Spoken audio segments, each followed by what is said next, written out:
Hi friends, Mysore pak எப்படி செய்கிறதுன்னு பார்க்கலாம். ஒரு கடாயில் 1 கப் கடலை மாவு அடுப்பை சிம்மில் வச்சு வறுத்து எடுத்துக்கணும்.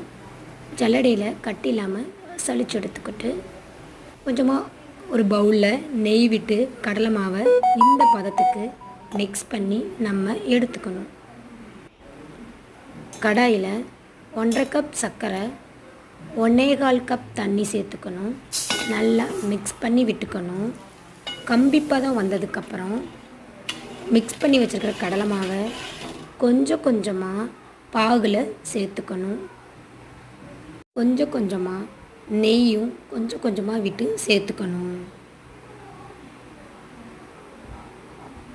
ஒரு பிளேட் ஃபுல்லாக நெய் தடவிக்கணும். மைசூர்பாக் ரெடி ஆனதுக்கப்புறம் பிளேட்டில் ஊற்றிக்கணும். 50 மினிட்ஸ் ஆனதுக்கப்புறம் கட் பண்ணி எடுத்துக்கணும்.